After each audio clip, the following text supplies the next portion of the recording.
I pledge allegiance to the flag of the United States of America and to the republic for which it stands, one nation, under God, indivisible, with liberty and justice for all. I'd like to mention that all directors are present. I'd like to move on to a motion to approve the agenda. Is there any comments on the agenda? So moved. All right. Second? Sullivan, Egger, all those in favor? Aye. Thank you.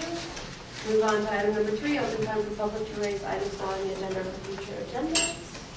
Anyone in the public wishing to raise items? Seeing none, we'll move on to item number 4, the consent calendar. 3 items on the consent calendar. Anyone wish to call an item on the consent calendar to discuss it? I think these are all from last meeting. I just had a question on one. Okay. That's not necessarily forward. On the Marin map, the funding source is the capital improvement program. Marin map is would be an annual charge like or attorney or HR consultant or something. And Yeah. It seems. I'm not sure that's the proper category to fund Marin map. Isn't it kind of like Mira or kind of like an annual? I would agree with that. That's, I think we put it under capital's idea that the mapping would be supporting capital projects, but I generally would agree with what you're saying. So it makes more sense to assume that we're deciding to be funded out of O&M category. Definitely do that. Was the action we're going to take tonight directing you to put it under a certain, It's approved under the capital budget? It does say that, yeah. The motion could be to just, with one amendment to put it, to fund it out of operations. Yeah, actually, the motion doesn't say anything. It just says we're going to do it. The step or what? You guys want to? This is all the motion. And how you pay for it is. Well, you can approve it and give direction for it to. It's a pretty simple motion. If the motion's in order, do you want to go to the public first and see? I have a question too. Yes. So it's 10,000 a year. How would that be billed? January 1st to December, or are we going to fall short and be paying a large sum? The idea. You see what I'm saying, like a prorated? It's a once per year payment as far as I know, and I'll double check, but I'm pretty 99% sure. We would start this with the new fiscal year, is the July plan. 1st. So it'll be a clean Okay, great. start. Thank you. Yeah. And the contract says on before July 1st. What's the difference between large agencies, mid-sized agencies, and small agencies? I think that's just the differentiation they pick, probably either on budget or typically it's done on either budget or head count. So population. Yeah. More gap. What's interesting, Ross and Fairfax are small, and San Anselmo are another. And we're the large. Did that More answer points your and lines. questions about that? Yeah. It's not my understanding we have to go out to the public on the consent calendar. Am I wrong? Don't do that. If anyone wants to pull it. Would anyone from the public like to comment on our consent calendar and vote on it? All right, seeing none. I'll bring it back to the board for a motion to move the consent calendar. Make a motion to move the consent calendar.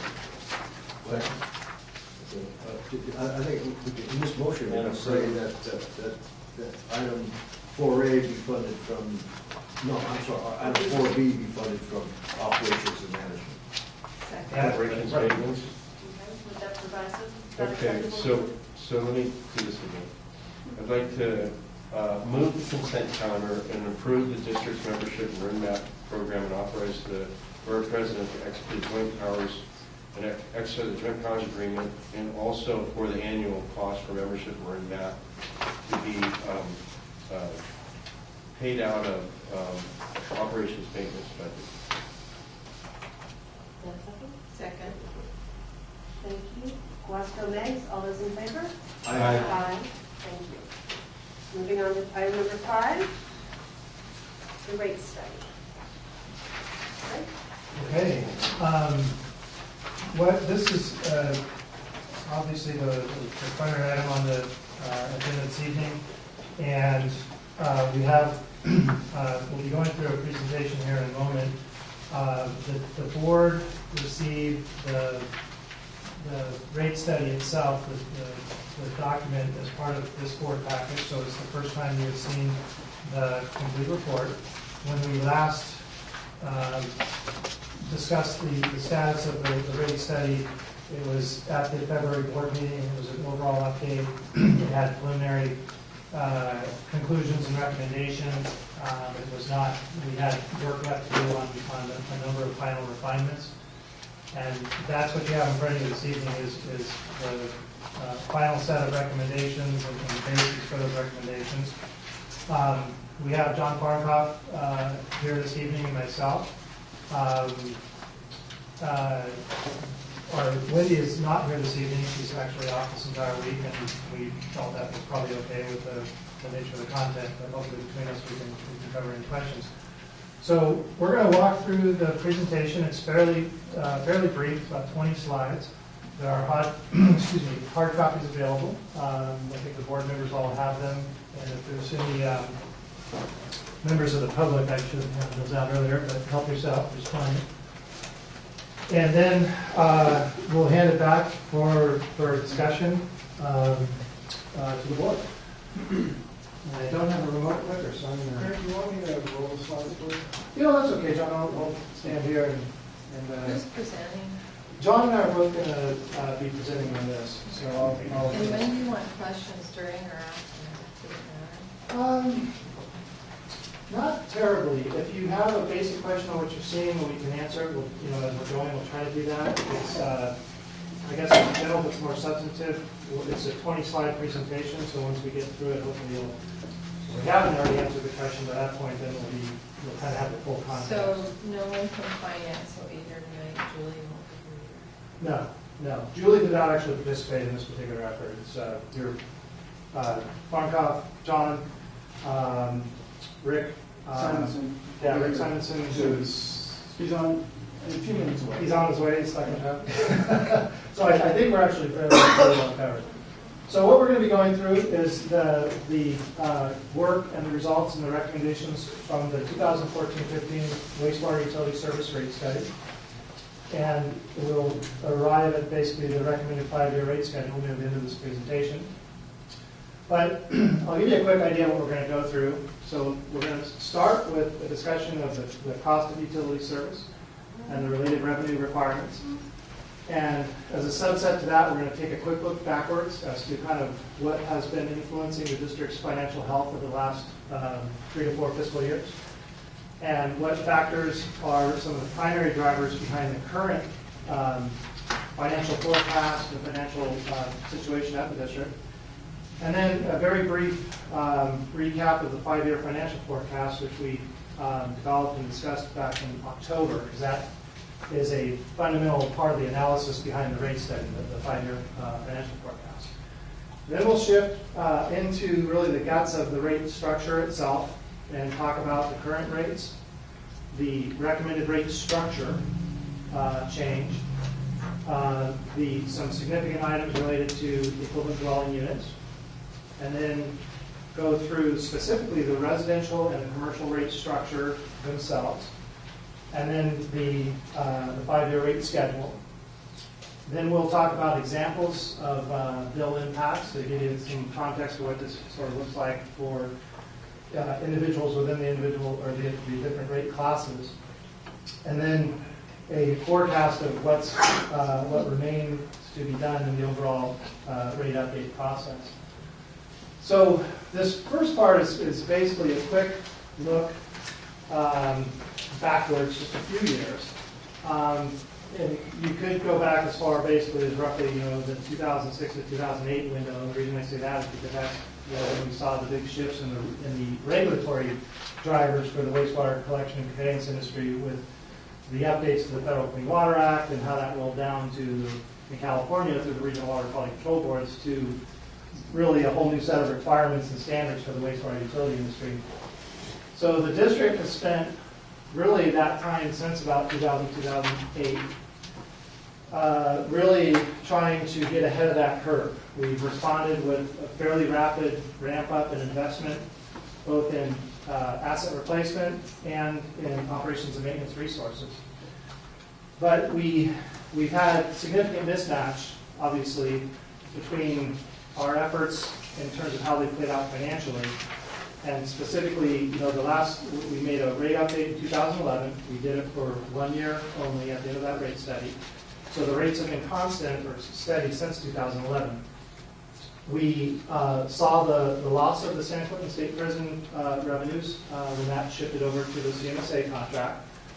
And that translated into basically a loss of about 10% of the gross rate revenue. And it essentially reallocated all of those fixed costs to the rest of the customer base. So that's a fairly significant, obviously, shift in the financials.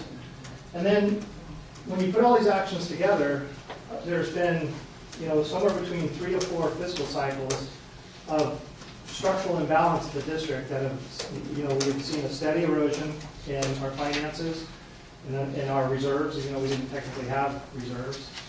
When we got to the point in 2012 where we essentially ran out of operating cash, we did the county loan to give us, some breathing room for the remainder of that fiscal year. And then in late 2012 and early 2013, we had in sequence the latest notice of violation, and then that was quickly followed by the cease and desist order, which translated, as you guys are aware, into a update and a quite extensive and specific list of requirements for the district in terms of capital reinvestment and operations and maintenance requirements. And then basically in the early part of the fiscal year 13-14 or the latter part of 12-13, depending on how you want to count it, the district has kind of slowly started to turn that trend around and try to get back towards basically sound financial health as a utility organization. So that progress that's been steadily occurring was, first of all, obviously the assistance with getting stabilized with the emergency loan. And then when you adopted the 13-14 budget, a very important part of that budget discussion and document was presenting and talking about and basically laying out the steps that are necessary to get the district's financial house back in order, or however you want to put it. And it laid out a series of steps that have been occurring over the last year. So we adopted the budget. The next major thing that happened was we did the near-term debt restructuring through the bond issuance. And that got us some breathing room to jumpstart the basics of the capital program and obviously keep everything else moving. We were able to complete the infrastructure asset management plan, which most importantly in terms of financials, gave us a whole new approach and sets of projects and numbers that were behind the capital program. So very, very important. We then, in October of last year, we developed a 5-year financial forecast, which said, okay, now we know, we purposely held off on that forecast until we had the asset management plan done, recognizing that the capital expenditures that it was going to inform were a huge part of that forecast. So this has all been done in sequence and basically, per the plan that was laid out when we developed the budget document. And the last step in that process was, at that point, once we had the 5-year financial forecast, we now had enough information to go ahead and start the effort to update our rates. And that's what we did. We initiated that in December. We're nearing the end of that process. And basically what remains in the sort of the roadmap that was laid out in the budget document is really what you're looking at this evening and over the next couple of meetings, which is the efforts to consider adopting the new 5-year rate schedule. So that's kind of where we've been over the past year in terms of bringing the district back to financial health. So what is it that we want the rates and the rate structure to do. It's not random. It's not some mix of things. When we got ready to put the request for proposals on the street for the rate study, we said, what constitutes a successful set of rates and rate structure for the district? And we started with that set of objectives, and that's what informed the scope of the study that was done. And those objectives, as sort of a summarized list of them, is what you have in front of you. So first, in no particular order of priority, I want to be clear, but this is some of the examples. The rates need to help provide financial stability for the necessary capital projects, for operations and maintenance costs, and just as importantly, looking forward, helping us meet the reserve targets that we adopted late last year, basically the same fiscal year that we're in right now. We've now got formal reserve targets that will help going forward if we can get them funded. The rates need to be proportional to the cost of service, and they need to allocate that cost of service equitably between the customer classes. So that's both good utility management, but it's also a legal requirement under Prop 218 and related laws. You have to be able to show that you've allocated your cost of service proportionally between your customer classes. We wanted the new rates or rate structure to be administratively efficient in terms of the workload, how the billing gets done, and so forth. So we call that sort of administrative efficiency.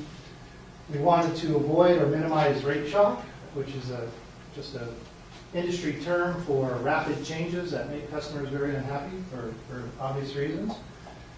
And the rates should be clear and understandable. They should be clear and understandable both to the district and to our customers. They should reflect the careful strategic use of long-term financing so that we can smooth out this transition and not have overly burdensome changes right away and help us get to where we can be on more of a pay-as-you-go approach to the capital projects. And then lastly, whatever we do, it needs to comply with Prop 218 and the other applicable state laws and codes. So this list right here, very important. When you're asking yourself what our options are, and what we can or can't do, or this is your checklist.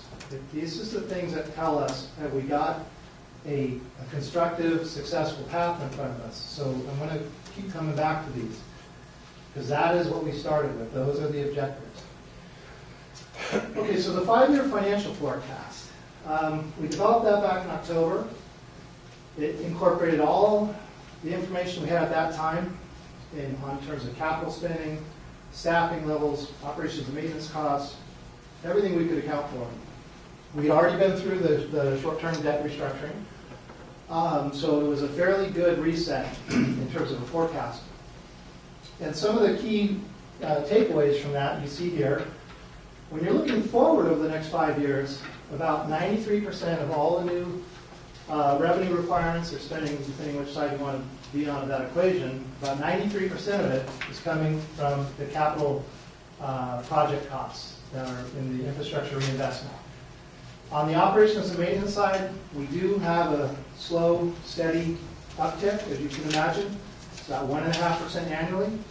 It's a mix of both our treatment costs and within our staffing costs, more specifically our healthcare benefits, because there are no, this 5-year forecast goes beyond our current labor agreements, and since we had nothing else to base on, we have no assumptions in here about additional direct labor increases. The forecast showed that there was a role clearly for the use of long-term bonds to smooth out the capital program spending. And when you put all the resources that the district has together, our rate revenue, the ad valorem property tax, and the long-term bond financing, you do have enough resources in play to provide relative to the industry, a fairly steady, manageable series of rate adjustments. I stress relative to the industry because nobody likes to see these at all. And what that boils down to when we put all that in was a projection of rate revenue growth of about 6 to 8% per year over the next 5 fiscal years. This is just a real simple bar graph. It's a one of many that are in the 5-year financial forecast. And really what it shows you is kind of the net result of that forecast in terms of the role of rate revenue. So it's very simply, the ad valorem is that first increment of about $5 million. It doesn't change. We have no influence over it. And it's shown fairly steady. The large blue bar in the middle is the existing rate revenue.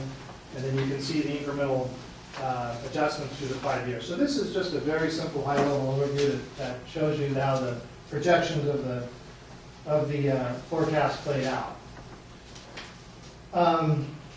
With that, we're going to start to shift into talking about our current rate structure and customer base. And I'm going to hand it over to John Farkoff to go through that section.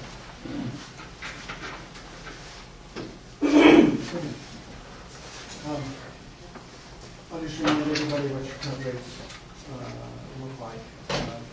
Customers are charged on an equivalent unit basis. That's sort of the coin of the realm. That's basically if everybody had the same flow and the same strength, that would be the equivalent dwelling rate. And it's built on the tax rolls annually. For residential customers, there are 2 zones here. There's the Ross Valley zone and the Larkspur zone. The Ross Valley charge is lower than the Larkspur charge because of some additional property tax from Ross Valley customers that is used to offset their portion of the cost of service. In Larkspur's case, none of the property taxes come to the district, so their rate is higher. So those are the charges per equivalent dwelling unit, $638 in Ross Valley, $864 excuse me, in Larkspur. Those are the same charges for any dwelling unit, whether it's single family or multi-family. For commercial customers, it's different. They are charged the same amount per EU, depending on where they're located, in either Ross Valley or Larkspur. But the number of EUs that each commercial customer can have varies based on a formula that's used. The formula reflects the customer's individual flow based on the NWD winter data. And there's a standard flow of 250 gallons per EU, per equivalent dwelling unit that's being used. That standard has become obsolete, and we'll talk about it in greater detail later. There's also a strength factor. There are 2 classes. The average strength factor is basically 1. For high-strength customers, which are primarily food services, they pay 2.34 times as much. So the combined charge that a commercial customer would pay is would be the $638 in Ross Valley, the $638 per EU times the flow factor, the multiple of what their individual flow is, divided by that 250 gallon per day standard, and then also multiply times either 1.0 if they're average strength or 2.34 if they're high strength customer. Just a little bit more information about the district's customers. The pie chart here represents the flows from various sources. It's not the number of accounts or the revenue. This is the flow from various sources. So you see the customer classes that are going around, starting with the single family, multifamily, commercial, average and high strength. Those are all paying customers. The largest block of this pie, however, doesn't come from somebody you can build. It's inflow and infiltration that enters the system downstream from customers, either through their laterals that connect their buildings to the district system or within the district system itself. And this represents runoff that flows into the collection system, the laterals at the surface, and it can come in through rain gutters or just cracks, as well as subsurface percolation of groundwater, which is the infiltration component. And you'll see it's a lot of water. That water has to be accommodated in the district's collection system, and there's really no tolerance for spills, so the district has to be able to take care of all of that additional flow. And then it goes down to CMSA's treatment plant. It has to be treated there, and it's a water flow, and somebody has to pay for it. Well, it's a proportion, in effect, among all of the customer classes. And it's that I&I that causes a lot of problems, and is part of the regulatory order that the district needs to comply with. One other way of looking at the district's customers here is in terms of the number of accounts in the single family, just moving from left to right, the single family, the multifamily, and the commercial classes. The accounts are the green bar, and the number of EDUs are shown in blue, and the y-axis is the percent of the total. So the residential single-family classes are far bigger than the other classes, both in terms of accounts and EDUs. But as you'll notice, though, that as you go over to the multifamily, they pick up a larger percent of the total number of EDUs because there can be multiple dwelling units at a single multifamily account. And then similarly for the commercial customers, they also have more EDUs as a percent of the total because of the way that flow as well as strength enters into calculating their EDUs. The rate structure alternatives that were evaluated are shown in this table. I'm going to move up here to the point here. This is in option 1 here. This is the district's existing structure. And the way this diagram works is that the top half represents different types of charges that are flat rates per dwelling unit.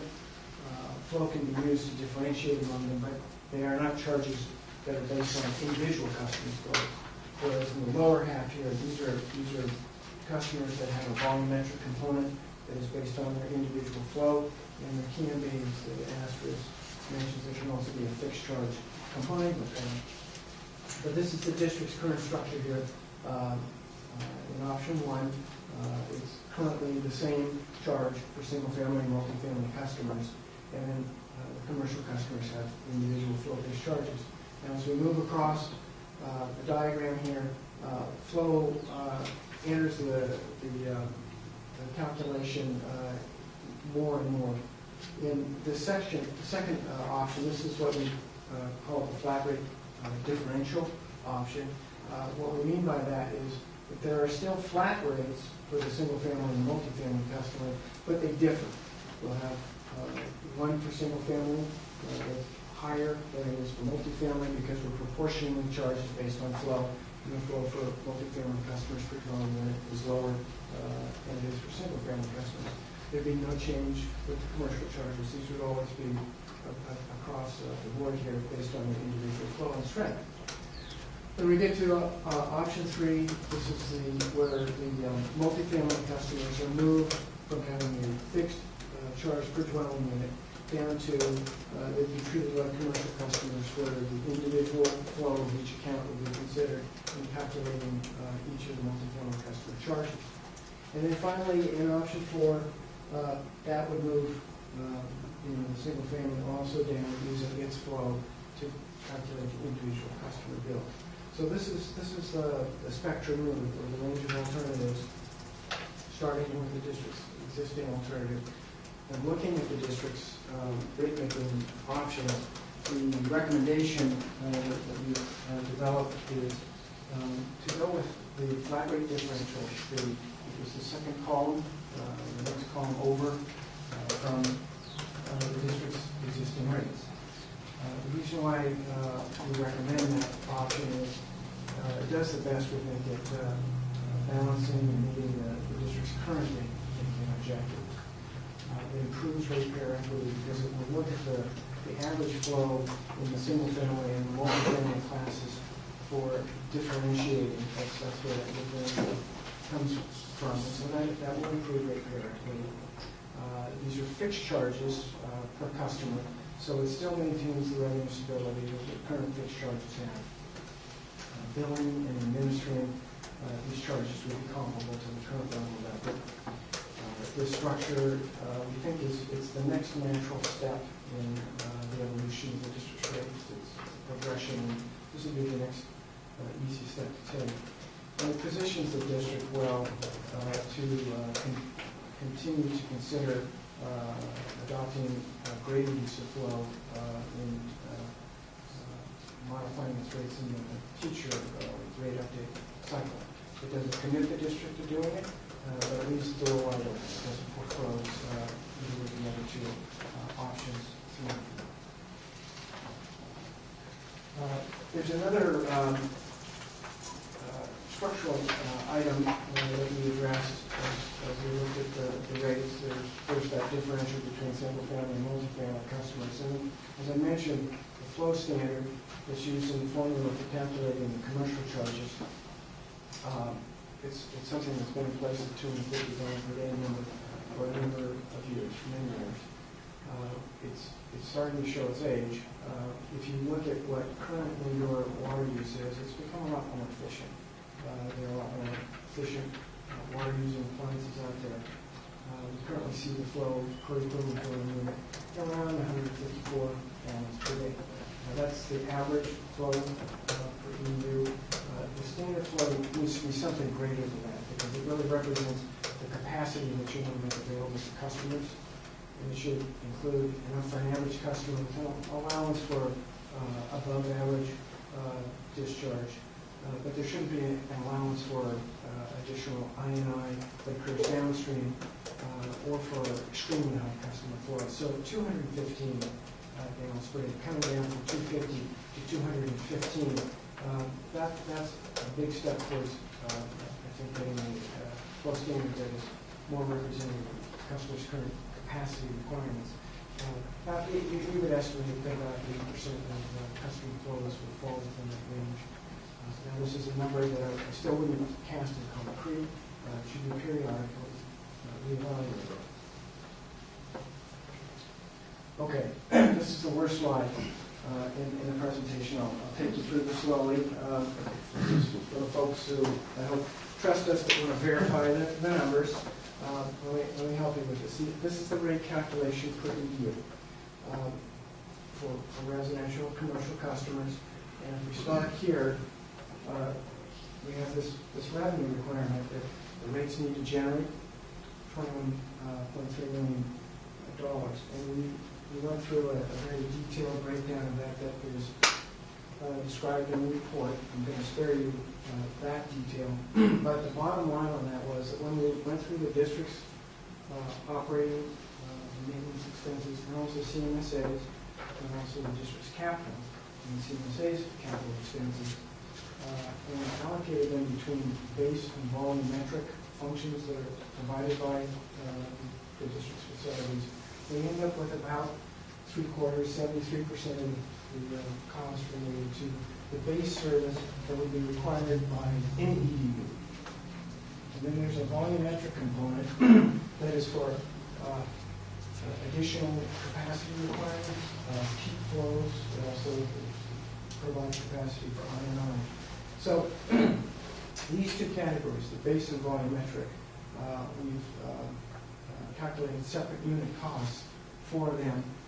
In the case of the base flow, we denominated that by just the total number of EUs that are out there because this is a common cost to all of the EUs. And we arrived at $687 per EU for that base component. And then the volumetric component is divided by the portion of the EUs that is related to flow. It's not a strength component. So it's a smaller number here. And we end up with an amount that's $289.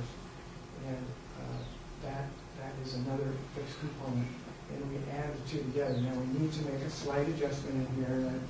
This is as elegant as algebra can get, but when you divide an amount by a smaller number, and then later on we will be multiplying them by a larger number, we have to reduce it a little bit so that we don't generate too much revenue. This is normalizing that amount right here. The details on the report. But what we end up with here is, for example, for the residential customers, the $687 per EU base component plus $281 for the volumetric component. The total is $968. Now, the volumetric component is It's called volumetric because we're using the volume, the average flow per customer class to proportion that cost. So down here, for multifamily customers, their flow is 64%. Their average flow per volume unit is 64% of a single-family customer. So their volumetric charge is reduced to reflect their share of the flow.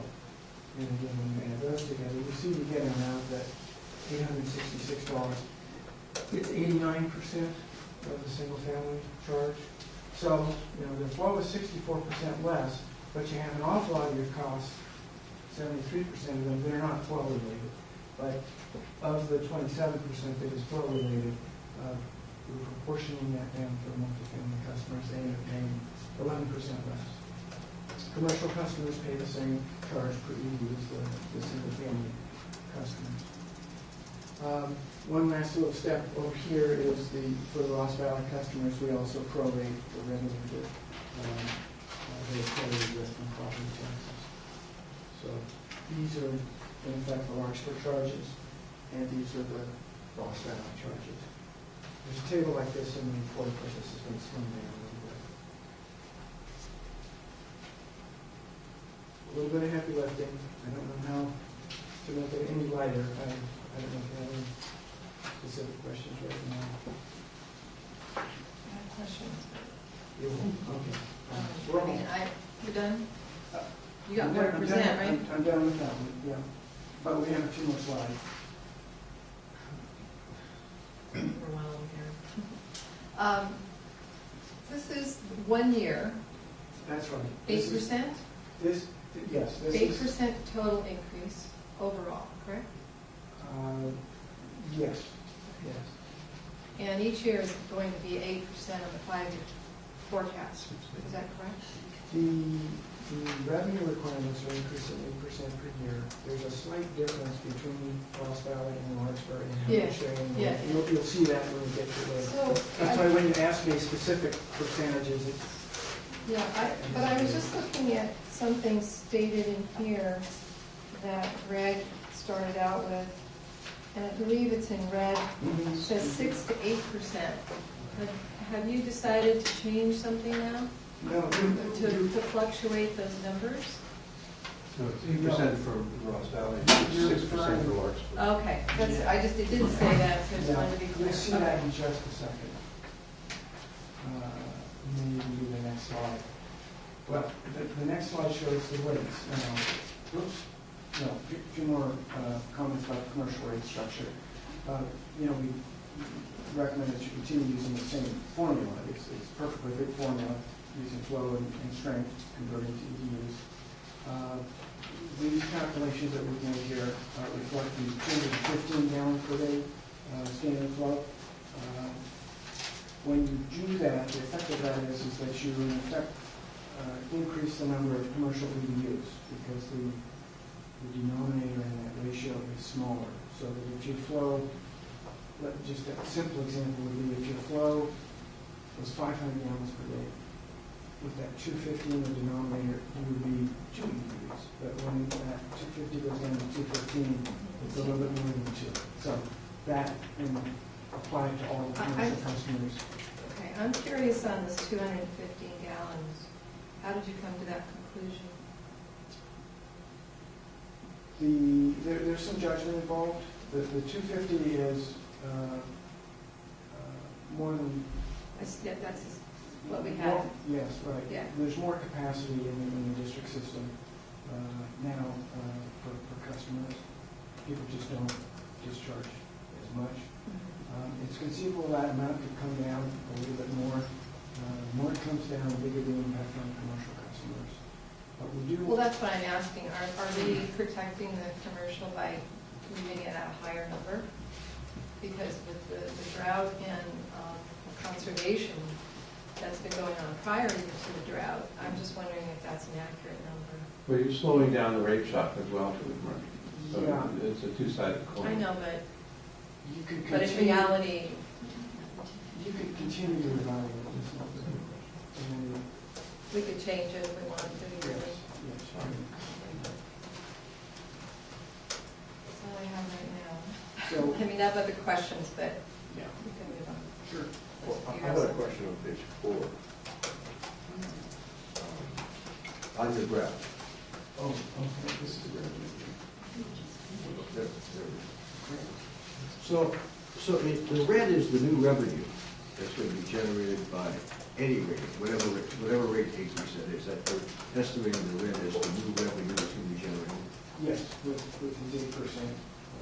So it looks like 6% annual increases in revenue requirement. in year 5, it's about a $5 million. Is that roughly 5? Or maybe 6 even, huh? Or is it more than that? At least 6, I'm saying. So, We can get you the exact number. so in year 5, the single-family home will have gone up 49.7%. If you compound your 6 or 8% annually, it compounds to that, so 49.7%. Does that mean that our revenue is going to go up 49.7%? Will our revenue will the increase be almost $10 million? No.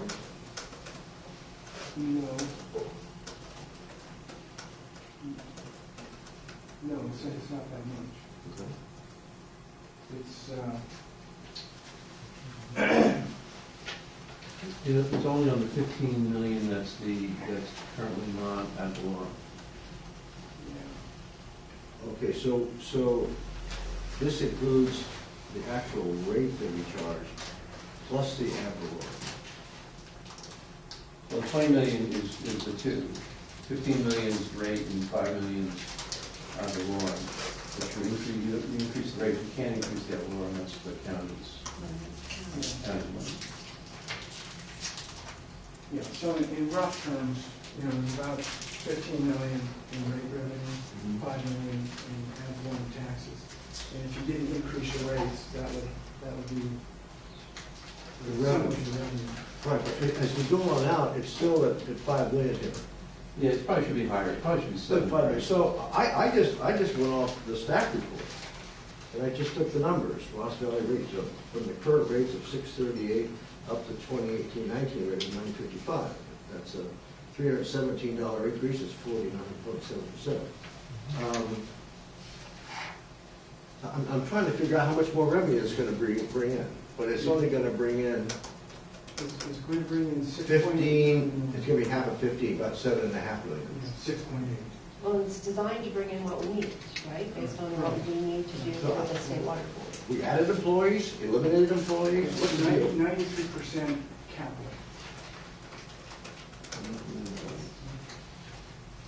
Not for a whole budget, just a little add-on. Just the add-on, yeah. Virtually all related to debt service and pay-as-you-go capital.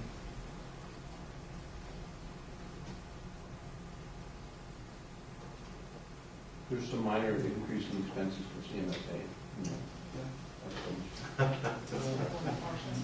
Well, and as I understand it, you work based on what we said our financial needs were. So they're not creating an estimate of what we're going to need to spend. They're working backwards from what we already decided we needed to spend to tell us how to collect that money.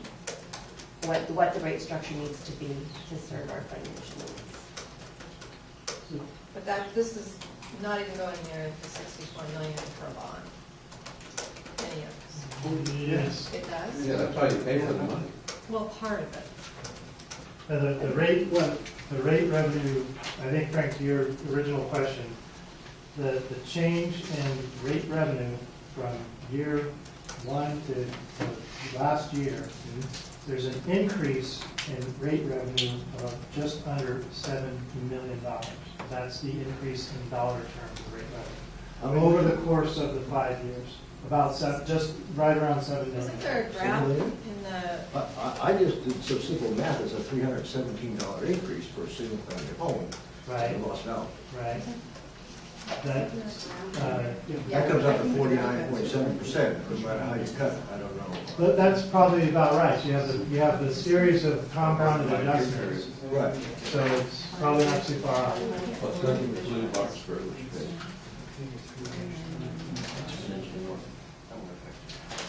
So if we didn't sell any more bonds, if we just sold, we've sold 17.9 million and we've used up More than So half. refinancing, and we've got, I don't know, 2.5 to 3 million left unspent bond funds. I honestly, I'd have to check. Okay. the numbers. I don't wanna- So if we didn't raise the rate for the next 5 years, would our revenue be constant along that $20 million line Correct. That's our current revenue. if we didn't sell bonds? So without a rate increase for the next 5 years, we could basically fund the operation. No, without a rate increase, Can't fund under capital. basically within the next fiscal year, if we try to do the capital spending we have, we'll, I'm saying, sell no bonds. correct. I'm saying. Run on what we have, that's Right. 2.3. We have two sources of revenue. Bonds are a loan, obviously. Our two sources of revenue provide us about $20 million in revenue right now. If you freeze that, our current operations and maintenance costs are, in round figures, about $15 million a year. So that leaves, in round numbers, about $5 million for capital, et cetera. Our projected capital spending over the next several years ranges in the, roughly in the, anywhere from the $12 to $15 million per year range. So you can see with it, basically within one fiscal cycle, you'll. And you think we can realistically put $15 million of pipe in the ground in this district? Can we do that? I think the short answer is yes, we can if we do it the right way. But that's kind of a different discussion. So if we laid off the 10 additional employees that we added back in 2011 Uh-huh. and picked up $1 million, $1.5 million, would that $1.5 million help fund some of that capital work? Or? You'd be robbing from Peter to pay Paul. You'd just be moving the damage around at that point. If you were to lay off 10 employees, you would almost We had immediately. 7 vacancies a while back. Right. Well, can I make a suggestion? If we're going to get into basic spending priorities and so forth, let's get to the conclusion of this so we have some context for the discussion. Okay. Because otherwise it'll be hard to address some of this. Okay. But to be fair, that red line should be about 2 million higher, John. It looks like 25 and 8 really be 27. So when before Brett Richards left, he said, you know, we could sell another $70 million in bonds and not raise our rates. I can't speak to Brett's Is recommendation. it possible that we could sell a lot more bonds without raising the rates, or no? No. You can't pay the interest on the bonds. Yeah. When we sell bonds, we're gonna build in a long-term structural cost to the district of the debt payments, and that cost is a real cost. But should we know what that is? We do, and we should. Yes, we should. Do we know what the 17.9 million annual payback is? We sold 17.9 million. So Correct. We talked about. We sold about $17 million in bonds this fiscal year. Right. We used a little bit more than half of that to retire our existing debt. Okay. We're using the remainder of it to fund our current capital spending right now. What's our annual cost for that 17.9 million? I'd have to check off the top of my head. The bonds ended up going to market at about 4.9%. The debt service, so I guess we're right around about 500,000 is based on table 2.1 in the report. So, I'm sorry, 3.1. So it's about $500,000 in debt service costs right now. For that 17.9 million? Well, we paid off, we paid it off. There's debt service.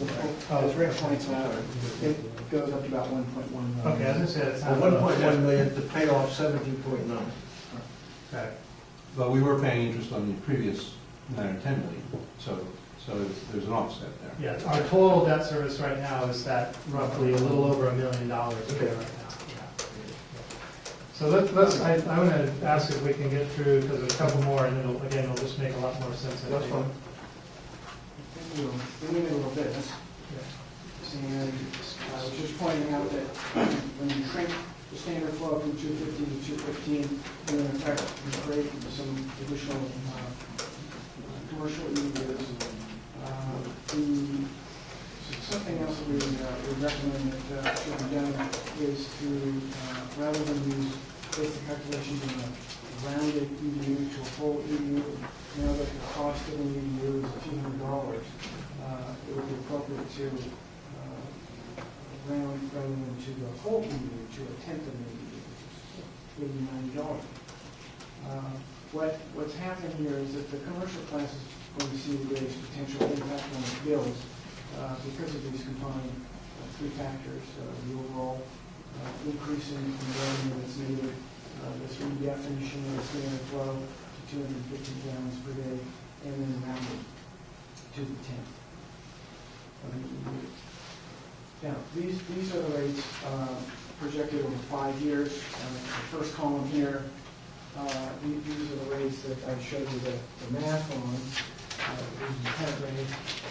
And then, the biggest changes occur in this first year. You'll notice this actually for Ross Valley customers, it's like decreasing multifamily, almost the same charge here for large scale multifamily.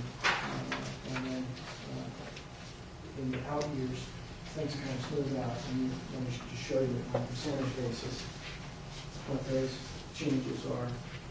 So here you see the differences on a percentage basis. And for commercial customers, their percent is the average for the class because their individual bills are based on their flow.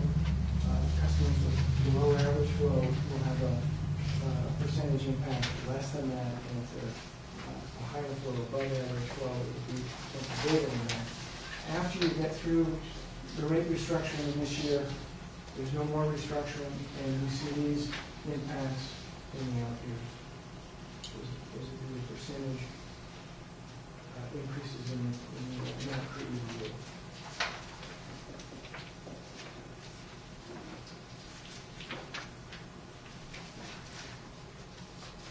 This is for the commercial customers. It's a little more information about them. To begin with, the average strength class is 4% of the district's total accounts, 10% of the revenue. A high strength class is only 1% of the accounts, but it accounts for 7% of the revenue, and that's because of the flow and higher strength. Together, the 5% of the district's accounts, 17% of the revenue. There are, if you look down in here, this is a distribution looking at the flow per bill for the commercial customers, where this would be up to 25%, the first quartile here, the lowest flow customers. These would be the percent increases for the regular average strength customers and the high strength customers. And the average is actually about 2/3 or so of the customers are below average, and above average. So that's up here. So when you get into what we're referring to here is the outliers, the customers that are well above an average flow, they have significantly higher percentage increase. Well, we're talking about commercial.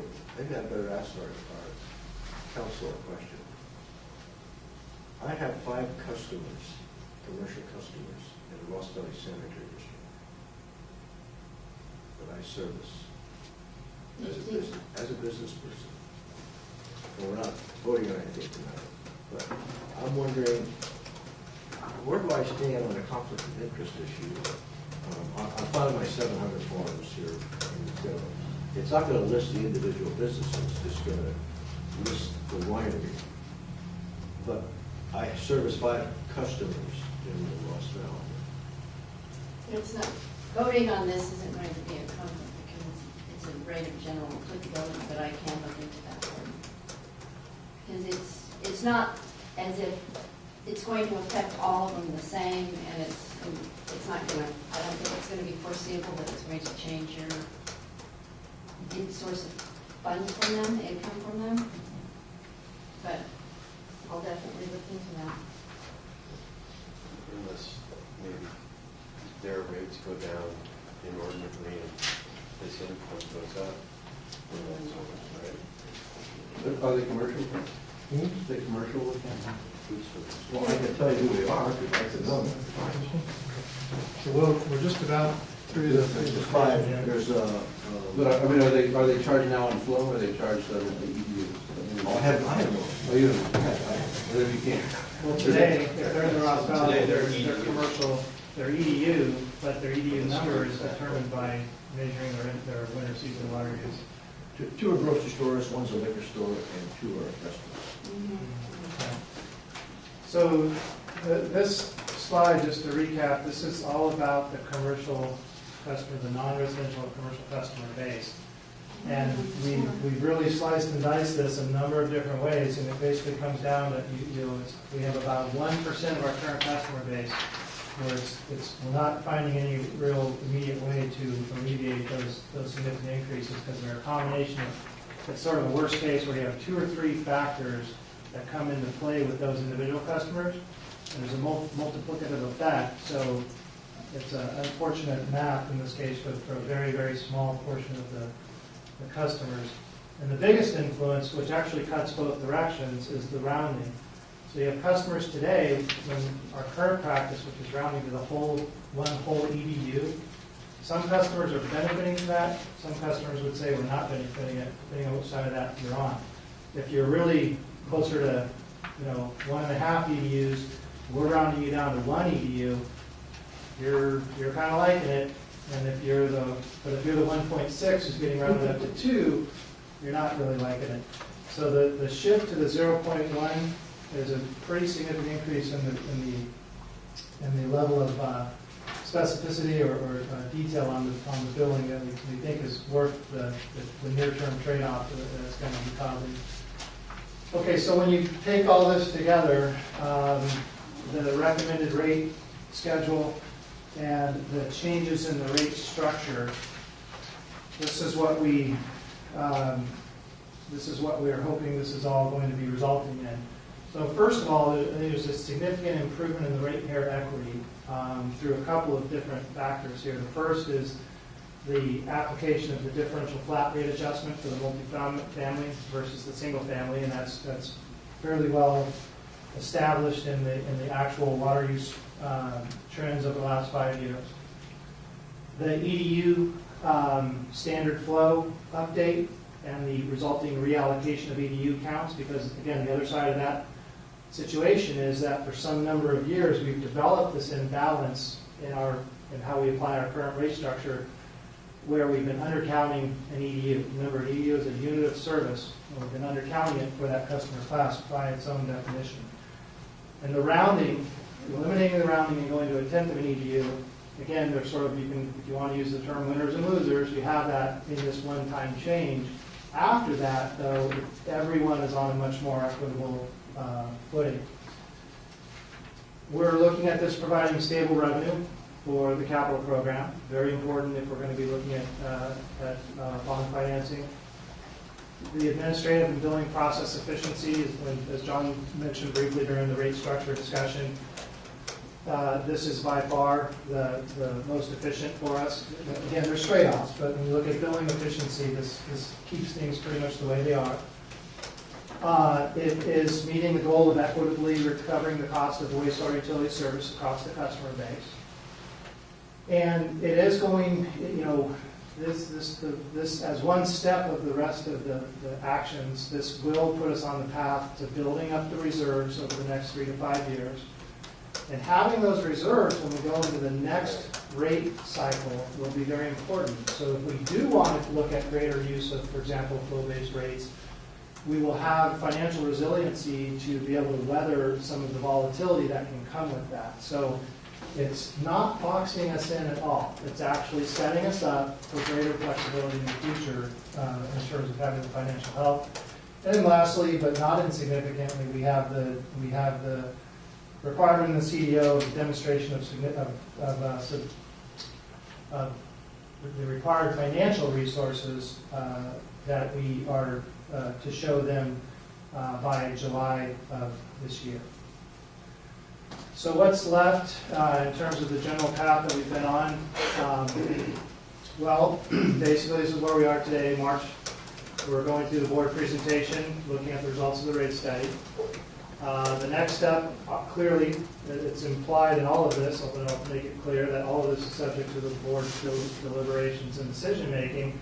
But if we do go forward, Prop 218 process would start in early April. That's a 45-day process. It would probably wrap up sometime in May. You consider the results of the protest vote. If it's less than majority and the board elects to continue forward, you'd be looking at the new rates being placed on the annual tax roll, the charges on the annual tax rolls starting in August. And then after that, and this is important, we want to make sure that we're looking at this every fiscal cycle, meaning when we go into a new budget cycle, our updated financial practices are that we always bring forward a rolling 5-year financial forecast. We didn't used to do that. And what that allows us to do is say, well, the next 5 years look quite different for some reason, like Frank, to your point earlier. It turns out the district can only feasibly get, I'm just making up a number, $10 million of capital work out the door. And overall, we're keeping our head above water with the regulators, what have you. You know, this is a forecast. If there's a reasonable basis for changing it in the future, you can do that in each one of these annual fiscal cycles, provided that we're practicing bringing along the 5-year rolling forecast, and we're looking at this rigorously. We can always adopt lower rates than are forecasted, and this does happen. I mean, it actually happened in my district just recently, the district I live in. The board elected not to adopt the scheduled rate adjustments because as they got into the actual year that the forecast had said, the finances didn't necessarily require it. So you can not take the action each year, and you don't have to go back to the 218 process. Obviously, that's an optimistic picture, but I do want to point it out. The reason I want to point it out, actually, again, probably to your point, Frank, there's no question that just looking at the capital program the district has in front of us, it's very ambitious. It is a lot of work. And there are it is a forecast. Forecasts have uncertainty. We've tried to keep the forecast conservative, meaning this is, boy, if we get this, we're covered. So, there is some potential relief in the future if the financials play out differently than we're forecasting. You will have that flexibility to make those changes if you elect to with each new fiscal cycle. And that's the end of the presentation. And we are handed back to the board, and we're open for questions. I'll leave this up if we want to refer to it. That presentation gets better every time. Thank you. And I mean, I think it's really important to note for anybody who hasn't been with us through this whole process that we are required to do this capital work in response to cease and desist order. We are required to have a plan to pay for it on this timeline. We are moving this quickly because otherwise we will have fines from the State Regional Water Quality Board. So that is why we are moving this fast and at this income level, I would say. So I guess I'd like to open it up to the board for questions. So Greg, from the CEO, what exactly have they told us we have to do? Did they tell us we had to have this total capital of, would you say 15 million? They don't provide a dollar figure, Pam. In addition, the CDO obviously is quite extensive, but there's a very specific requirement that says after you have it has this long list of the capital and so forth, and then what it has is the requirement that to bring, submit to the regional board evidence of, they don't tell you what to do with the rates, they say, show us evidence of sufficient financial resources to fund the 5 to 6 year program that you've committed to through the cease and desist order. So that documentation is what we'd be providing to the regional board. I think the deadline is July 1st, but it's somewhere in the July 2014 timeline. Okay, so these figures for this 5-year forecast could go down. In time they could, yes. Okay. They could. Because it is very ambitious, and it makes me a little shaky thinking about, is this really a true picture? I mean, it's not that I'm trying to move away from doing the capital improvements, because we actually really need to move. We haven't had a rate increase in 3 years. So as time goes on, it's just slipping and sliding more and more. And but I know you said minimize the shock you say, minimize the shock. Great shock. Um, Yes. You're gonna hit us baby boomers in 5 years. Most of us will be retired. Not that is the crux here, but, so we're not set in stone with all of this executive summary, which I kind of am a little disappointed, because us is what I didn't have this, and I really studied this. Well, if you study the And executive this is summary. mostly financial stuff, but we Yeah. don't have a financial person tonight, so I'm like, Oh, if you have questions, I'm pretty sure we cover them though. I mean, really. we're not gonna vote on this No, no, anyway you will not. we've got, No, no. when does this really need to be finalized? Well, the next, Great. yeah, the work is finalized. I mean, the board has a series of decisions in front of you, depending on how you elect to schedule them. But I do want to emphasize that what's in the executive summary, we tried to actually build the presentation largely around that with some supplemental information. And I want to emphasize, I think between Rick and John and myself, we most likely can address any financial questions. Okay, I don't think I have anything right this moment. Questions? So, got all kind of stuff highlighted.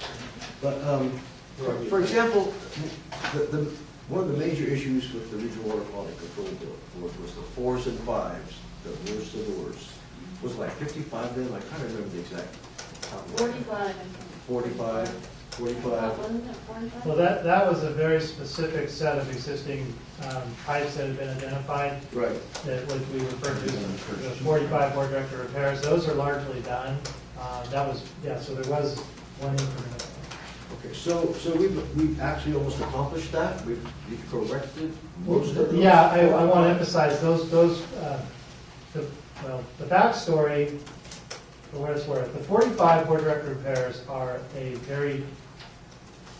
they're not a real productive way to talk about this, because I think what happened was those were 45 specific places All the that, locations, on a map. yeah, that staff brought you and said, look, there's a broken pipe, we're going to go fix it. Okay. What happened was, after that was on the public record here, because we took that approach, trying to, I think, as I understand it, sort of make a point. Prior to you coming. Right. I think that's That- important to That say. information got swept up along with a lot of other stuff into the cease and desist order, and it's just one of many. It was like one little item where the regional board basically said, oh yeah, this thing you've been talking about, these 45 defects that you keep discussing at the board level, we want to see those get fixed. Well, those have been fixed. They got fixed under the Group A and Group B contracts that we've been taking care of this year. Plus with the staff, with our in-house staff has been. Yes, and that's just as a quick side note, is really notable. We are knocking out with the point repair, the trenchless point repair work. Our productivity levels on that are pushing, I don't know, I'm going to say 40 a month, John, is that? It depends, Conservative. but yeah. We're averaging somewhere in the ballpark of about 40 grade 4, grade 5 point repairs getting eliminated from the hundreds, the long list, every month right now with the in-house work. So that's actually making a very, consistent and steady impact on. So the Regional Water Quality Control Board can see this. We're giving them this information. Yes, They they see get, that we're not just sitting on our hands, we're actually doing. we give them quarterly reports, right? And it covers those things, Okay. yeah. Next question. What if the courts rule in our favor and we get San Quentin back? Now, we've said it's a 12% reduction in our revenue. No. What if we get San Quentin back next year? The huge change in your financial picture, no question about it. Then it changes these numbers again. Anything that changes our income significantly would be, It's over $1 million, is it $1 million a year we get back? Million. I guess it would depend. on Well, what's it would be, not- Depends it on would be the- two, but it'd be split with the Yeah. I think that anything that has a significant positive or negative impact on your financials is obviously going to have a big impact on these results. I mean, you could make, and I know this, I don't want to add to this, whatever, to speculation, but just to make an illustration, and we went through this before, so we learned our lesson, hopefully. you wouldn't want to bank on anything occurring with the Larkspur Landing property, but you could say, okay, well, if somewhere in the 5-year horizon, there was a successful transaction there, what would that do? Well, those are the types of unknowns that's why we revisit this every year during the budget process. Because it's not a question of if, it's just a question of when those types of unexpected events are going to come along. That's why that habit of doing a rolling 5-year forecast is so important. That's why I've been into something so much. That's how you avoid getting caught off guard by those things. And that's how you can modify it too. You're pretty emphatic about that. A previous board was gonna sell that property, I don't know, for 10 or 12 million and then fix pipes with that money. So that didn't happen. Didn't happen. That was many, many years So ago. there's still a piece of property there that could be sold. It shows up in the station area plan. I've taken a look at the station area plan. Our committee's like just supposed to meet and talk about that piece of property. And there's some issues with PCBs from when the old sewer treatment plant was collapsed and buried, which may or may not have to be removed. So it's not a sure thing really as to what any net income might be out of that. But in looking at, just thinking that 1.1 million that's helping pay off 17.9 million in bonds. If we added another 3.3 million, making it 4.4 million, we could fund another $53.7 million in bonds with 3.3 million. If those numbers stay constant. Generally, assuming the numbers are generally correct, yes. I mean, if you say with more debt service, can we fund more bonds? Absolutely. I think we, well, I don't know this way. Okay, so I'm really questioning whether or not we need all the money that's being projected for fighting. And I think it's going to be a very difficult sell to the residents of the Ross Valley when they receive these notices in the mail about how much the rates are going to go up. I just worked off the staff report and used those numbers, and the single family in the Ross Valley was 0.497%. That's 49.7%. For Larkspur, it was roughly 42% of an increase over 5 years. When you spread out, it may not look like much, but for a senior citizen on fixed income who sees we already have on their tax bill, we're the highest. In fact, they're paying their taxes now for April. We're the highest dollar amount on that entire tax bill. And if we're going to raise that 49% more in 5 years, there's going to be a lot of people who are going to be really upset. So I'm looking to see if there's an alternative where we can meet what the Regional Water Quality Control Board has said we need to do without raising the rates that much. So that's where I'm coming from. And then another alternative is to put a bond measure, put this large bond measure right on the ballot for an advisory vote. We could put it on the ballot in November and try to sell it. Try to see what folks think of selling the bond and raising the rates to sell the bond. And in fact, if they see what needs to be done, they may well support it. I'm thinking maybe we ought to give them the opportunity to do that, to weigh in on it with a vote. We're not calling No, because you can't have everybody vote when we say it's a property owner's responsibility. So the only people that can protest are people who are property owners. And it's a 218 process. You can't put it to a public vote. We're in If we general. did a public vote, we still have to do 218. Yeah. I think we're all clear on that. So, I mean, I think the term is it's an advisory vote. You still have to do the 218 because you've got the parcel owners involved. Yeah. Okay. Well, so we're doing the 218. Right. It doesn't mean we have to raise the rates all the way up as shown in the 218. The hospital, Marin General Hospital went on the ballot last November with $390 million, I think, in bonds. They had a huge, I mean, it was like 79-21 or something. So the people, the communities said, okay, we need to fix the hospital, and we're gonna pay for it. We're gonna sell the bonds, and we're gonna raise our rates. They may do the same with the sewer. If we sell it, if we show them what's really wrong. it seems if we get buy-in from the communities as to what we're doing, then we're gonna be in much better shape than just running out and raising these rates and having them go off on us and not understanding what's happening here. Folks won't pay attention until they get that notice in the mail and they see how much it's gonna go up over 5 years. And I think that they're not gonna be very happy. They're gonna turn out. If they turned out in 2011, I mean, I don't know, a couple hundred people showed up at that school that night at Kentfield. They really weren't too happy with us. But I would say one difference is that we can actually show people what pipes we're going to fix and how we prioritize them. And having been a community member at that point and attending that meeting, the leadership of the district at that point could not say, this is what we're going to go fix and why. And we put a lot of thought into the work that we need to do. And that's what that's the message that I've been putting out to the community. Well, I really agree that, I mean, you really, ideally, you want your customer base to understand and support what it is you're doing. I mean, the onus is kind of on the district to demonstrate that. We have been trying, I think, very hard to do that. We've had outreach to the city councils. We've had,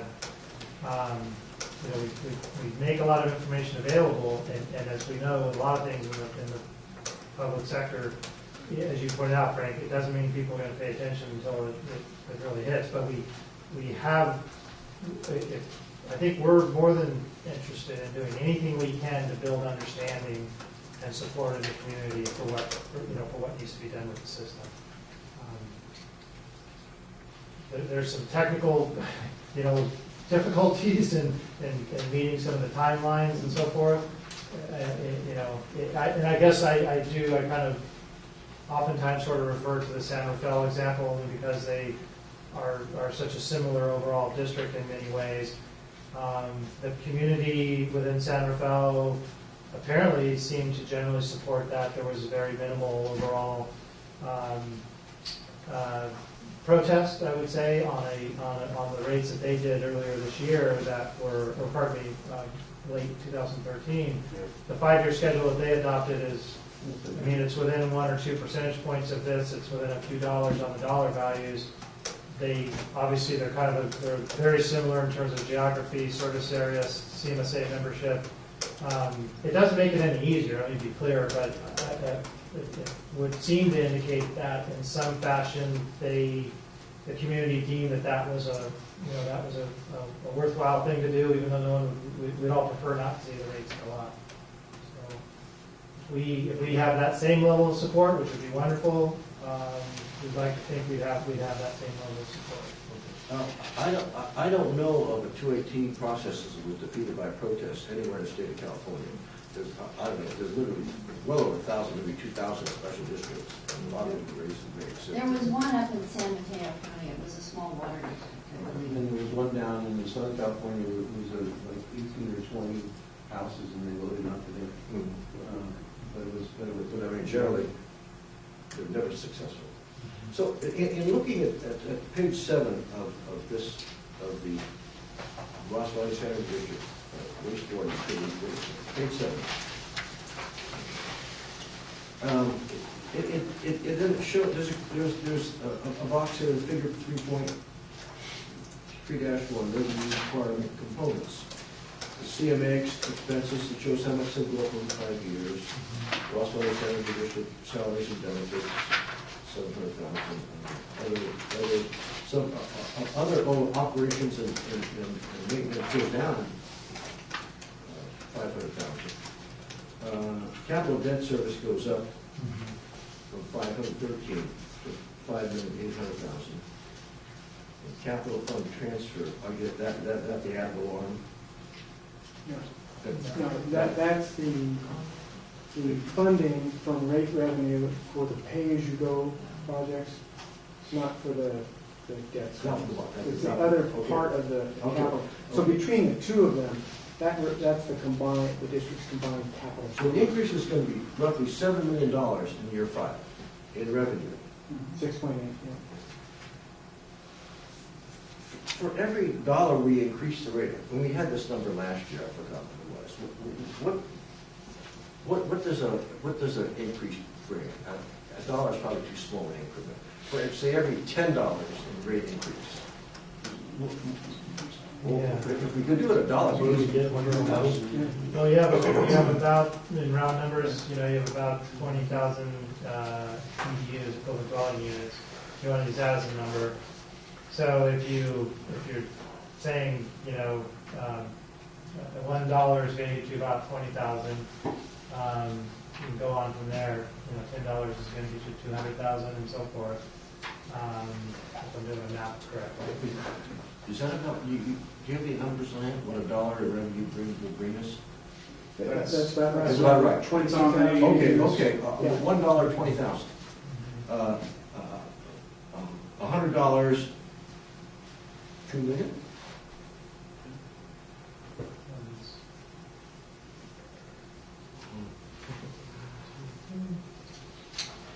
Put two more zeros on. Yeah, about 2 million. Yeah, okay, so $100 is about 2 million. And so if we're gonna go up $317, it's gonna bring in About 6 million.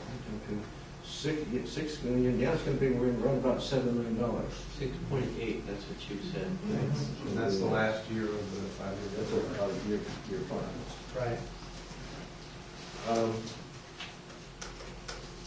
That's if we need all that money. And the second, just before we get towards the idea of,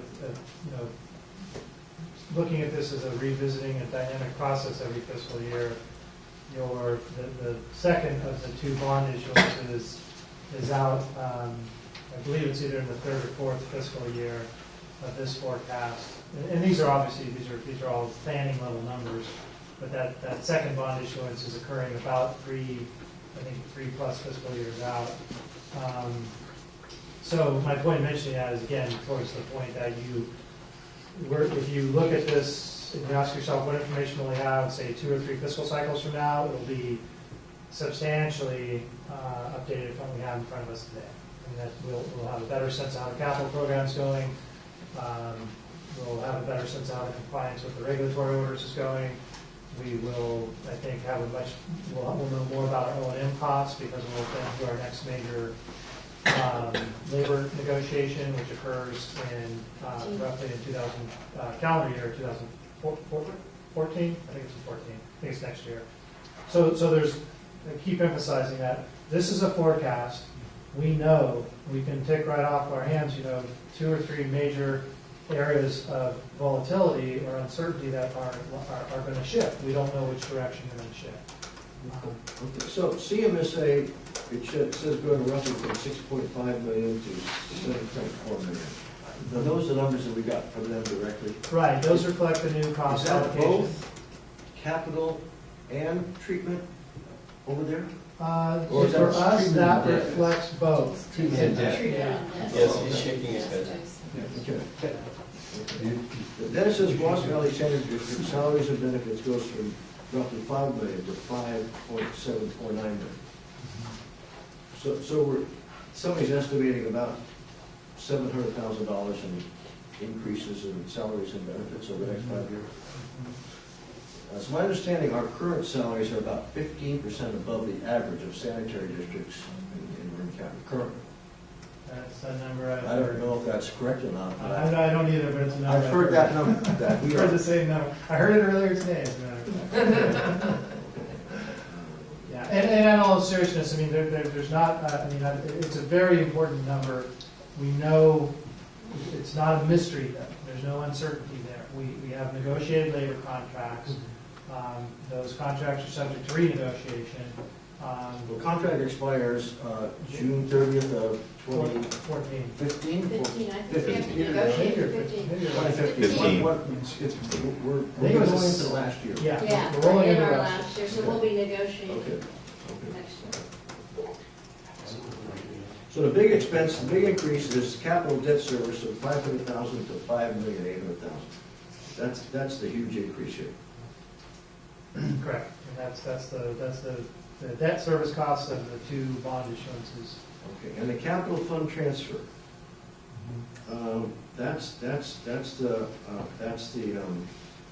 That's basically pay-go. That's the in lieu, the money we get that goes to capital right now. Correct, that's what we're paying for projects. Okay. And that increase is going to be, we're estimating a 5-year increase in increased number of units, residential properties, increased value in commercial properties. So that's how that goes. It's going to go up. The capital fund transfer? The ad valorem. Oh, I'm sorry. Yeah, I think that's the ad valorem, isn't it? No, the capital fund transfer, the word transfer kind of, John and I talked about this because I had some questions. Well, that's not the ad valorem. No, the word transfer can change the connotation. From one prior year to the next? It's a transfer to the capital reserve, Right. out of which you fund those projects. It's just capital. It's an internal. It's capital work, and it's climbing the way it does here because just off the right of the table here, it's expected that you'll be able to pretty much fund your capital program on a pay-as-you-go basis. You'll have the 2 bonds that you've issued to get you over the hump, but the idea here is to get you to a point where you don't need to continue to issue bonds, and you'll go forward on a pay-as-you-go basis, off the page, so to speak. So the combination of trying to figure out. The capital debt service is going up 5.3 million. And the capital fund transfer is going up 0.4 million, about 5.7 million. See, that capital fund transfer is 5 million this fiscal year, next year 2.8. Right. You'll get some bond proceeds, and you don't need to fund as much on a pay-as-you-go basis for the next few years as you spend those bond proceeds, but they'll eventually be all spent, and at that point, we hope to have the pay-as-you-go funding from that capital fund transfer up to a level that you can continue on a pay-as-you-go basis without additional debt. Is it ad valorem going up about 2% a year, or is it less than that? It's capped at 2%. Yeah. It could be You less. can't go more than 2. Right. Well, Too it bad. can if the property sells, right? That part goes up, so it depends on the turnover of real estate. Yeah, right, and the risk level. So all of this work is going to be able to handle the future capacity increases that we're going to need. Do you know that? We haven't talked about those numbers, but in today's Marin IJ, I just wrote the numbers down. Between now and 2022, Fairfax 233 units, Larkspur 817, Ross 66, San Anselmo 368, and I took 1/5 of the county's numbers, about 296. That's about 1,780 units, more units. I don't know if that's going to happen or not. You know, that's the ABAG projections that all of the cities are having to meet the requirements set up by housing and community development agencies, but they're using ABAG numbers. We're going to have 85 here, I think. If we can knock out some of the I&I, we'll be able to pick up. Yeah. Larkspur anyway, get 4 a million million. in No, there, right? Fairfax just approved 172 last 2 weeks ago. So there's going to be development occurring. That's probably going to impact revenue, I imagine, if it comes to pass. It may never come to pass. Yeah, who knows if those will ever get built. They're talking about 960 in 920 in Larkspur. I don't know if that's ever really going to happen or not. It's still only about But if it does- 5% of the EUs, right? 5 to 10%. With the new amount of gallons per day usage per person, adding, what was it, 1,700? It's less because of the better plumbing. Well, I think the capacity question, Frank, specifically, I mean, it's a complicated set of items depending on the details, but one way to look at it is just in terms of the basic infrastructure. You know, if you build 10 units out here on a parcel, are the pipes and the pumps that are in the ground today going to be able to handle that extra flow? And I don't know what all past.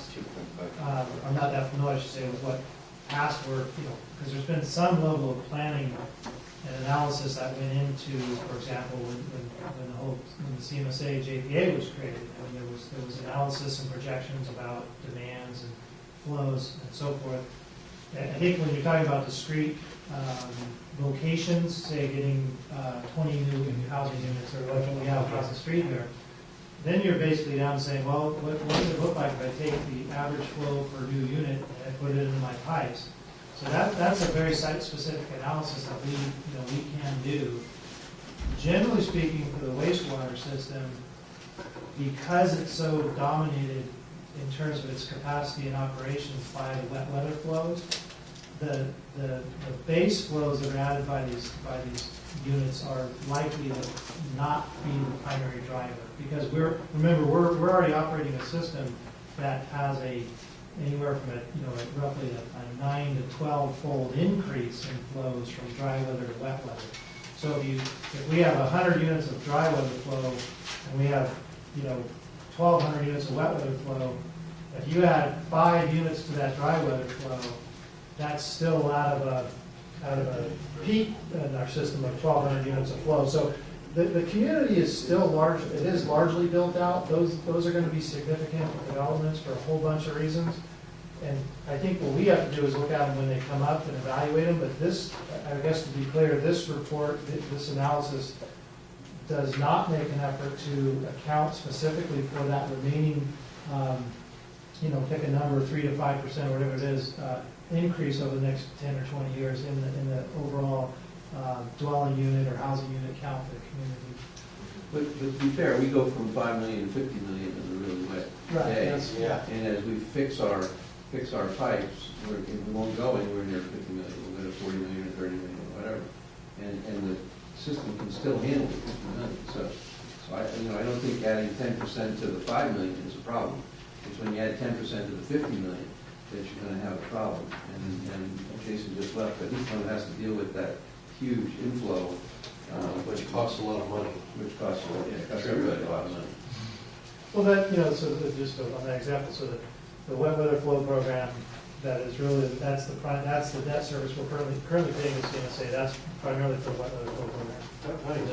They only went to that. Yeah, I think So, he knew. That's just a good example. I mean, that's a $60 to $70 million program that really was about two things: the regulatory drivers and the fact that we have that 9 or 10-fold increase in flow that we have to manage. So, that's Well, what we spilled, CMSA, but we contributed, spilled sewage in the bay, and that got everybody upset. Yeah. All yours. Yeah.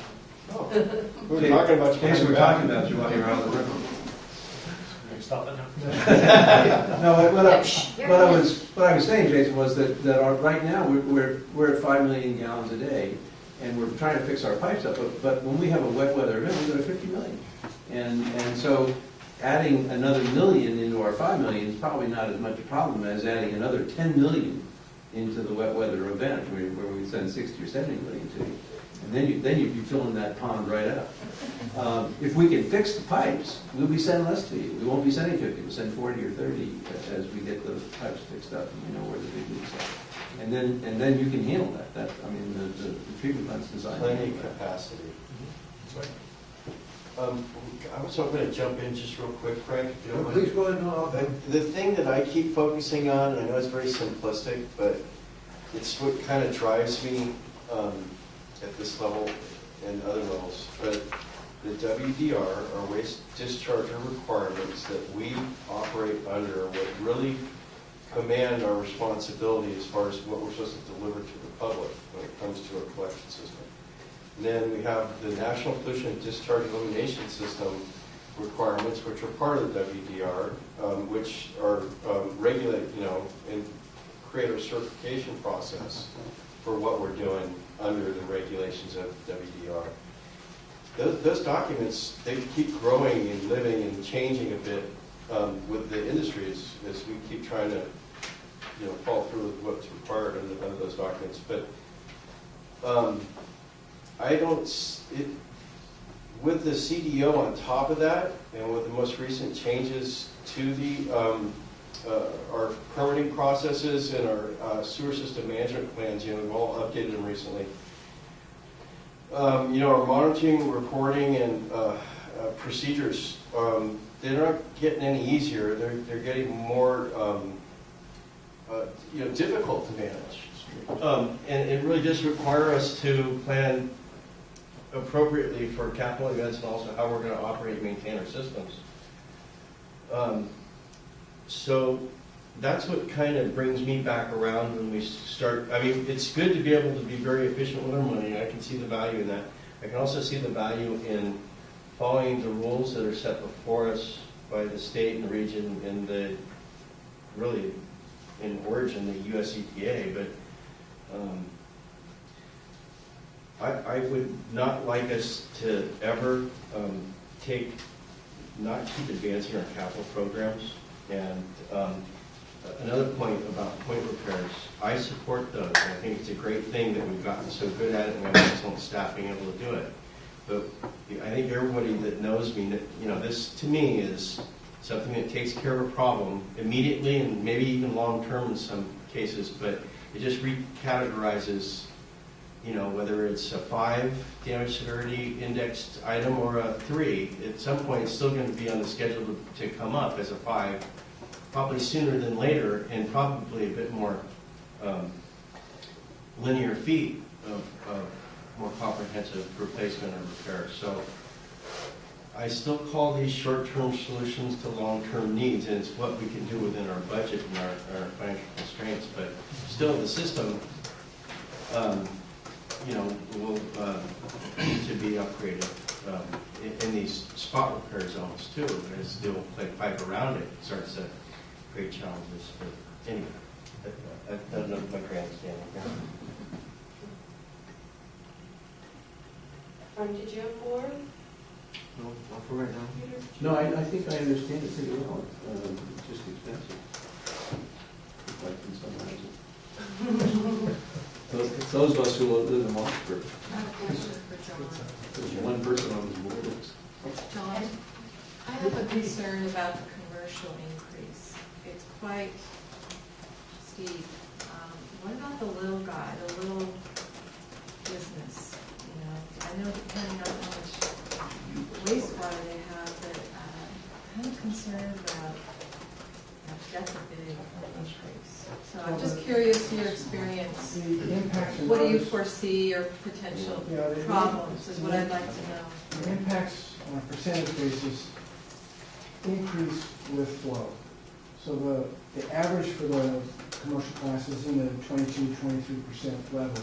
At the low end, you know, it could be comparable to a single family increase, 8 or 9%.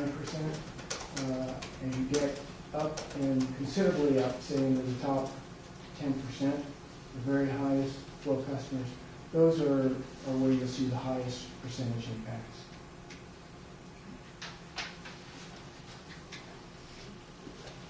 Thank you. I guess, are we going out to the public on this item also? You can do that. Anyone from the public wish to comment on our rate study presentation or questions? Great. All right, well, I'll bring it back. You need to vote on anything? No, we have no actionable item before us. I'd like to ask for some direction that we can have a finance person here on our next go round. Sure, Because absolutely. I had a lot of, I just don't want to go over tonight, Okay. more financial questions and kind of come to, I mean, obviously can come to the financial committee. Sure, Yeah, that would be good. okay. I just want to thank our consultants and staff for bringing back to the board the items and percentage values and so forth that we requested at the last meeting. It helped delineate it a lot easier as far as I'm concerned, and I really meant that. This gets better every time. Yeah. I want to throw out, Larry Chu actually looked at this and said, I can understand. That was a lot. Even Larry? A big plus. Yeah, well, he was very critical of the last time. Absolutely. I think we have a much different message this time around. Okay. Well, I do want to be, you know, it's our understanding, because I don't want to have everyone, I want to make sure we're clear on expectations. It's our understanding that when we have the meeting next week, you'll consider as a board the question of whether to initiate the tuition process. And the reason I want to mention that is to really, I guess, partly to answer your request a moment ago. We can absolutely make every effort to answer questions, specific questions. Wendy's back on Monday. Again, I'll reiterate, well, Julie's in the office this week, to the extent that's a useful resource. So we'll do everything we can to answer any questions on the reports and so forth. But I just wanted to be clear, we'll take direction from the board, obviously, but we're not anticipating coming back next week with any more substantive discussion. I mean, what you have this evening is kind of what we've done. There's not much more we have to, in fact, I'll say there's nothing more that we actually have to bring to you right now, information-wise, that we're planning on. But I have more questions about 218 process from what I remember Okay. last time. I think there just needs to be a little bit more overview of that and how it integrates into the whole picture. Yeah, and I need a financial person here. When I'm looking at these high budgets and increases of 8% and all these changes in numbers, I really need a financial person in our meeting, please. I can send something out on the 218 process. I think I did the last couple of times. I just remember in 2011, if we had a projected rate and then we changed the rate that night, it was, I don't know. That's why I'm saying I need to really be clear on what I'm delving into. It's been 3 years. Well, this was something Yeah. John, this report, then after tonight becomes the final report dated this. So then when we do the whereases and everything for the ordinance or? Yes. Okay. Yeah. All right. Then I'll say we're adjourned until next week. We don't have to make any decisions or vote. No, no, just discussion. All right, thank you all. Thanks.